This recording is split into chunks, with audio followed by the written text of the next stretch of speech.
Benjamin Franklin, the silver-tongued diplomat, inventor, indispensable cog to the Revolution, one of the drafters and signers of the Declaration of Independence, and most importantly, a ladies' man. Today, we're going to take a dive into the early part of his life and see what kind of man he was before he became the ingenious politician we all know and love him to be. What was young Franklin like? What were some of his ingenious inventions? What did he really think about religion? And most importantly, did he like big butts and he could not lie? All of this and more on today's episode focusing on Benjamin Franklin. Benjamin Franklin was born on January 17, 1706 in Boston, Massachusetts, to Josiah Franklin and Abiah Folger. Abiah was Josiah's second wife, as his first wife and child passed away giving birth to their seventh child, Joseph II, in July of 1689. In November of the same year, he married Abiah Folger. Sheesh, talk about a quick turnaround time. I'm just kidding. I know they didn't have the lifespan back then that we enjoy for the most part today. Anyway, he married Abiah, and together they had 10 children. Ben Franklin was Josiah's 15th child and youngest son. His father was a lowly candle and soap maker, and not much money was to be made in that field, so they were a family of modest means. While his family was too poor to give a full education to their children, and the younger children typically ended up with the shorter end of the stick, when it came to privilege and to education, Ben bitterly noted that he was the youngest of the youngest for 5 generations back. That being said, his father wanted him to become a preacher and sent him to grammar school. However, since they were so poor, he would only be able to stay in the school until he was 8. He was then transferred to George Brownwell's School for Writing and Arithmetic, where it was stated that he was doing well in writing and poor in arithmetic.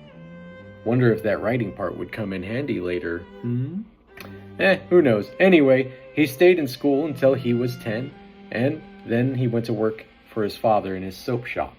Though his formal education would end when he was 10, his education would not end there. He was a voracious reader and would become an autodidact, which is quite a special talent for a child who would continue their education on their own.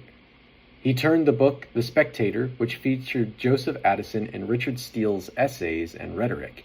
He would copy the essays relentlessly and would memorize them and would write them down over and over again, almost obsessively. He found that he had no talent for poetry, but he did have talent for writing prose. For those wondering, it simply just means ordinary written language that follows natural grammatical structures. He would copy The Spectator and then would try to make The Spectator into poetry and then rewrite it back into prose. Franklin learned very early on that writing competently was a rare talent, and if you were able to do it well, you would attract attention. Britannica offers insight into this matter. Prose writing became, as he recalled in his autobiography, of great use to me in the course of my life and was a principal means of my advancement. End quote. Finally, at the age of 12, young Benjamin was able to work with his elder brother James Franklin as an apprentice printer. In 1721, James would found a newspaper company, the New England Courant, which invited readers to contribute to the papers. A young Benjamin, now 16 years old, would secretly begin to contribute under the pen name Silence Dogood. The New England Courant was a fiery publication. The contributors became known as the Couranteers, or the Hellfire Club. It was a newspaper without ties to the government, so they didn't hold back on their criticism of the government or other institutions of the day. This landed James in hot water, but more on that in a bit. It was here with the free invitation for people to contribute their 2 cents that Benjamin Franklin would make a splash. This, along with the lambasting of the institutions, made the paper become quite popular. Because of the open invitation from the paper, many took advantage of it and gave the newspaper many letters to read. One such letter was from Benjamin Franklin himself, and he chose to write under the pseudonym Silence Dogood.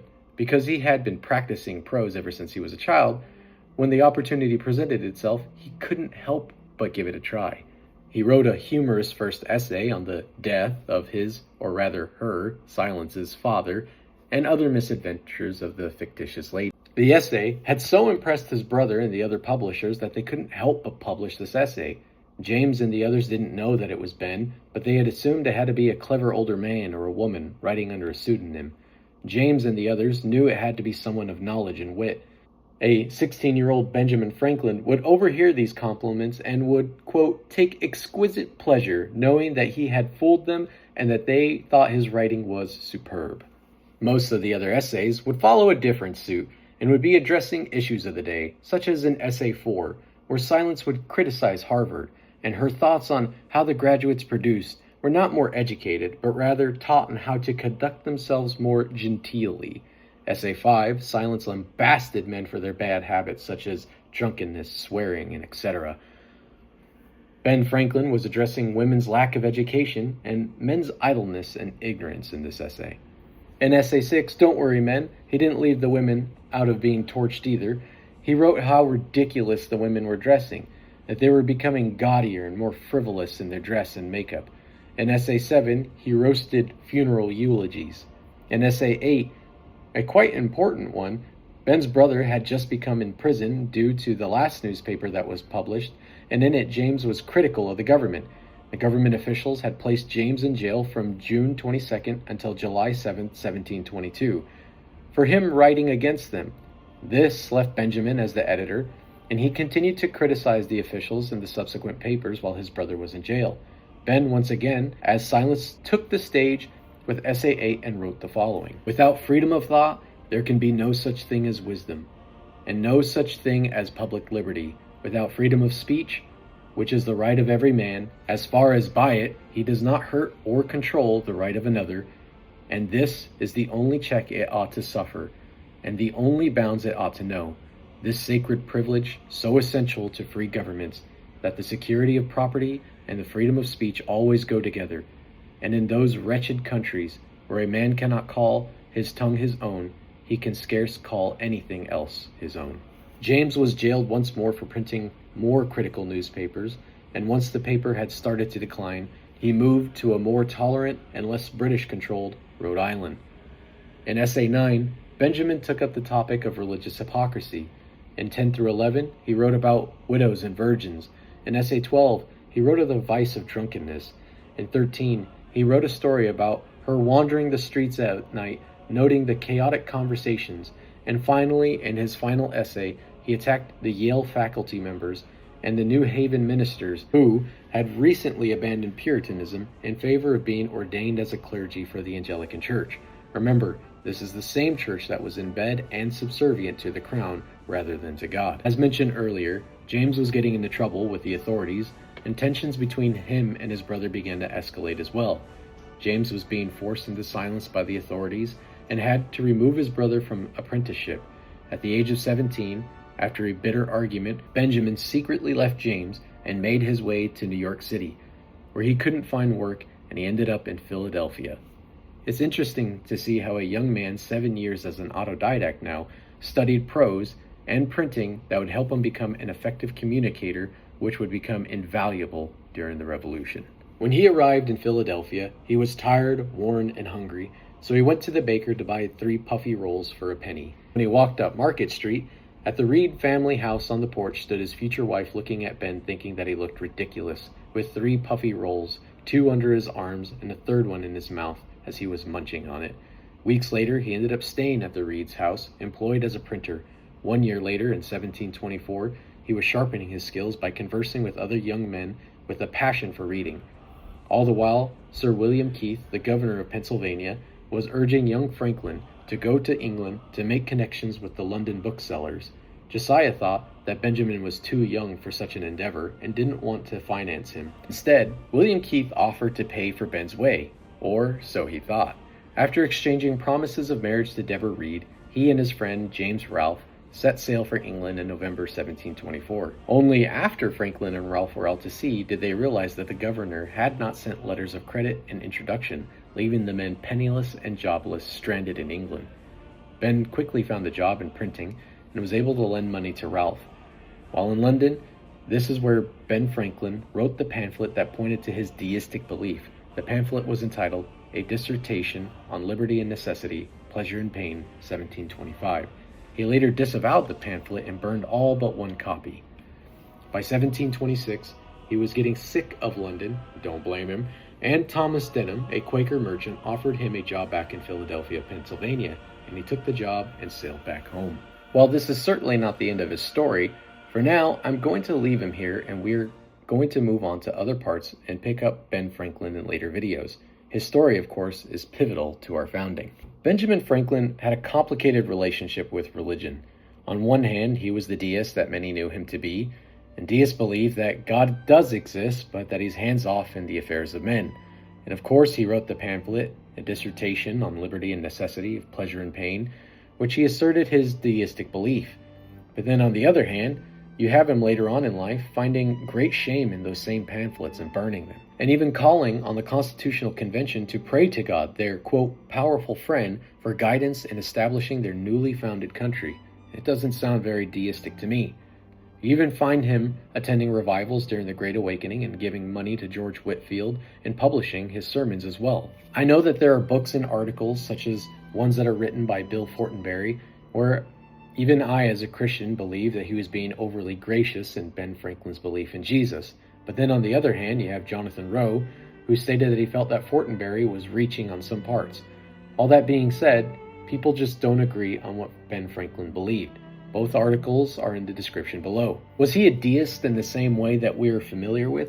I don't know. Did he fully believe in deism? No, he was ashamed of the pamphlet and burned all but one. Did he believe in the deity of Christ and accept him as a savior? I don't know. His writings are a bit murky on this, and it's hard to say. I am not him, nor do I have complete insight into this matter. On the face value, what I can say is that he did make many callbacks to God and to Christ, and helped many preachers of the day. He printed their sermons, and was annoyed when his call to open in prayer at the Constitutional Convention was shot down. He did also say the following: I have lived, sir, a long time, and the longer I live, the more convincing proofs I see of this truth, that God governs in the affairs of men.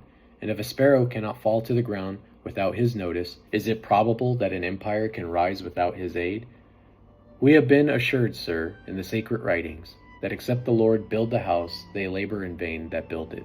I firmly believe this, and I also believe that without his concurring aid, we shall succeed in this political building no better than the builders of Babel. We shall be divided by our little partial local interests, our projects will be confounded, and we ourselves shall become a reproach and a byword down to future ages. And what is worse, mankind may hereafter from this unfortunate instance despair of establishing governments by human wisdom and leave it to chance, war, and conquest. It's hard for me to believe that a man who supposedly wanted nothing to do with God or religion would be able to invoke the Bible so properly with near perfect recitation and context of the said passage, which is Psalm 127 to be exact. So here's really what I think. I think Benjamin Franklin honestly became disillusioned with religion, especially when he saw preachers and clergymen who were supposed to be the leaders of religious thought and of churches of that day. And he saw them giving themselves over to the Anglican Church, which, of course, was controlled by the crown. And he, like I mentioned earlier, he was very annoyed at that. And I think because of that, he started forming some deistic beliefs because of the poor example that preachers back then were giving to him. And I think later on in life, based off of what he writes and based off of what he says, he started to back away from deism and started to realize that, hey, you know what? God really does govern in the affairs of man. How far he went in his religious belief, we don't really know, because honestly, that's going to be between him and God at the end of the day. I'm not ready to say that he gave his life over to Jesus Christ or anything like that. But it is clear to see that he did start to get away from his deistic beliefs, and he really started to question more of, obviously deism isn't the right way, but what is the right way? And I think he was really fighting with that question for much of his life, and he was digging. That's what I can say. I wasn't able to get into his autobiography or, a lot of his writings because there's just so much on the subject.